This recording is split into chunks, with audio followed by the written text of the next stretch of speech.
محترم حضرات، آپ کے انتظار کی گھڑیاں ختم ہو رہی ہیں۔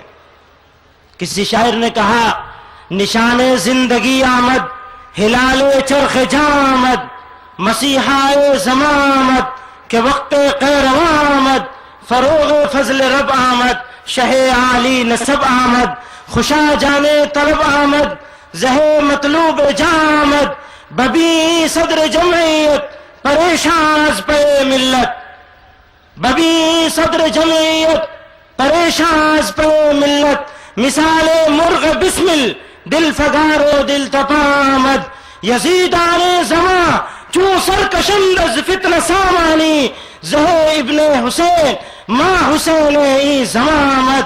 میں دعوت دے رہا ہوں حضرت صدر محترم جمعیت علماء ہند مولانا سید اسد مدنی دامت برکاتہم کو کہ وہ تشریف لائیں۔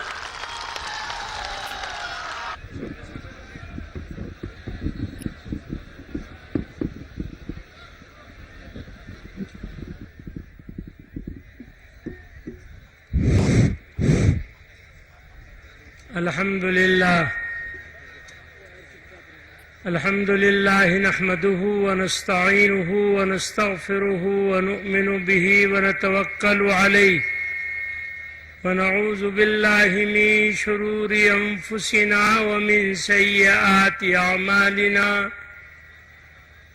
من يهده الله فلا مضل له ومن يضلله فلا هادي له، ونشهد أن لا إله إلا الله وحده لا شريك له، ونشهد أن سيدنا ومولانا محمدا عبده ورسوله صلى الله تعالى عليه وعلى آله وصحبه وبارك وسلم۔ بزرگوں اور بھائیوں، کافی وقت گزر چکا ہے اور اہم اور ضروری تقریریں اور تجاویز پیش ہو چکی ہیں۔ اب میرا بولنا کوئی ضروری نہیں تھا، بیجا اصرار ہے، تو میں یہ عرض کروں گا کہ ہم کو سوچنے اور اقدام کرتے وقت آقائے نامدار نبی کریم صلی اللہ علیہ وسلم کے اسوہ حسنہ کو اپنے سامنے رکھنا ضروری ہے۔ نبی کریم صلی اللہ علیہ وسلم نے مکی زندگی کے سالوں میں برسا برس میں بے پناہ ظلم سہے،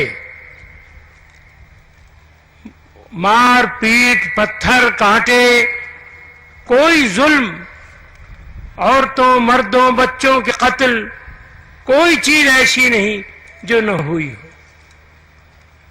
لیکن حضور نے اس وقت بھی جب آپ کو پتھر مارے جا رہے تھے اور آپ کے جسم مبارک سے زخم ہو کر کے خون بہ رہا تھا، اپنے بہتے ہوئے خون کو جلدی جلدی اپنے بدن پر ملا کہ اگر اس کا کوئی قطرہ زمین پر گر گیا تو نبی کا خون گرنے سے اللہ کا عذاب نازل ہو جائے گا۔ ان پتھر مارنے والوں کو اللہ کے عذاب سے بچایا اور ان کے ساتھ ہمدردی کی اور خون کا قطرہ زمین پر نہیں گرنے دیا۔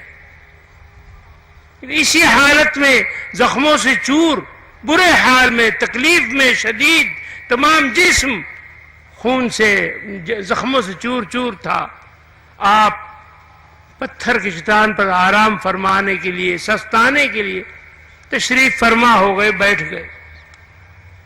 تو آپ کے ساتھی حضرت زید رضی اللہ تعالی عنہ نے حضور سے عرض کیا، آپ نے ان سے کچھ مانگا نہیں، آپ نے ان کا کچھ چھینا نہیں، آپ نے ان کو کوئی تکلیف نہیں دی، آپ نے ان کی ہدایت کا راستہ بتایا تھا۔ ان کے مقدر میں ہدایت ہوتی مانتے، نہ ہوتی نہ مانتے، لیکن آپ کو مارا، ستایا، تمام جسم کو لہو لہان کیا۔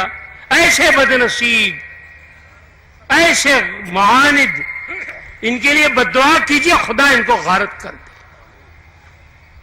جب تک بد دعا کا لفظ نہیں کہا تھا تو حضور کے چہرے مبارک زرد تھا، رنج کا اثر تھا، تکلیف تھی۔ جب انہوں نے بددعا کا لفظ کہا تو حضور کا چہرے مبارک سرخ ہو گیا، اور حضور نے فرمایا واللہ یا زید لم ابعث لعانا،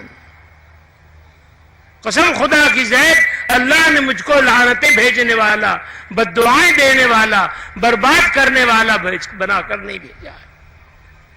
آپ نے بار بار فرمایا کہ یہ لوگ مجھے جانتے نہیں ہیں اس لیے ستاتے ہیں، یہ لوگ ہدایت نہیں پائیں گے تو ان کی اولادیں ہدایت پائیں گے، میں ان کو برباد کر دوں۔ نبی کریم صلی اللہ علیہ وسلم کو ستاتے ستاتے ستاتے قتل کرنے کی سازش کر لی گئی، آخر میں تمام طریقوں میں ناکام ہونے پر کہ حضور کو قتل کر دیا جائے، اس کی سازش مکمل ہو گئی۔ مدینے والے بار بار آتے اور حضور سے درخواست کرتے کہ آپ مدینہ حاضر ہے، تشریف لائیے، ہم اپنی جان دے کر آپ کی حفاظت کریں گے، اللہ کا دین پھیلے گا۔ فرماتے نہیں، میں اپنی تکلیف، دکھ، غم، پریشانی کی وجہ سے مکہ چھوڑ کر چلا جاؤں آرام پانے کے لیے، یہ نہیں ہوگا، اللہ سب جانتا ہے۔ اگر اللہ کی مصلحت ہے وہ مجھے حکم دے گا میں چلا جاؤں گا، نہیں تو میں یہی رہوں گا۔ جب انہوں نے قتل کی سازش تیار کر لی تو اللہ تعالیٰ نے حضور کو اجازت دی کہ اب آپ ہجرت فرما لیجیے۔ چاروں طرف حضور کے مکان کے وہ لوگ سب گھیرا باندھے ہوئے ہیں حضور کو قتل کرنے کے لیے، گھر میں گھسنے کی تیاریاں کر رہے ہیں۔ اسی حالت میں نبی کریم صلی اللہ علیہ وسلم نکلتے ہیں اور حضرت ابوبکر صدیق رضی اللہ تعالیٰ عنہ کے ساتھ ہجرت فرماتے ہیں۔ سارا انتظام حضرت ابوبکر صدیق رضی اللہ تعالیٰ عنہ کو سپرد فرماتے ہیں اور ہجرت ہو جاتی ہے۔ اللہ کا وعدہ واللہ یعصمک من الناس، اللہ آپ کو لوگوں کی سازش اور قتل کرنے سے بچائے گا، آپ قتل نہیں کیے جا سکے۔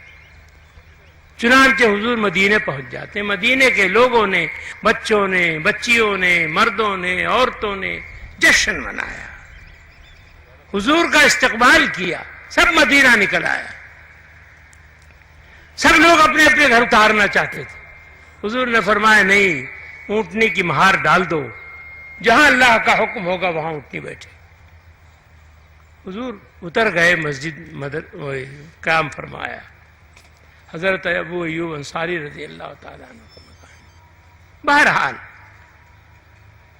اس کے بعد مکے والوں کو غصہ اور بڑھ گیا کہ زندہ کیسے چلے گئے، سازشیں شروع کی، فنڈ جمع کیا، والنٹیئر ٹریننگ دی RSS کی طرح سے، اور ہتھیار جمع کیے وغیرہ وغیرہ، الٹیمیٹم دیا مدینے والوں کو، ہم تمہارا یہ کریں گے، یہ کریں گے، یہ کریں گے، ہمارے باغی کو ہمارے سپرد کرو۔ ان لوگوں نے نہیں مانا، حملے کیے، لڑائیاں لڑیں۔ انہی کے مقابلے کا حکم قرآن میں ہے، جو اس طریقے سے ظلم ظالم رہے اور ہمیشہ ظلم کرتے رہے اور حملہ کر کے آئے۔ آج ان آیتوں کو غلط مفہوم، بے ایمانی کر کے، جھوٹ بول کر یہ بتایا جاتا ہے، جھوٹی بات، کہ مسلمان کا مذہب اسے یہ حکم دیتا ہے کہ جہاں مشرک ملے مارو۔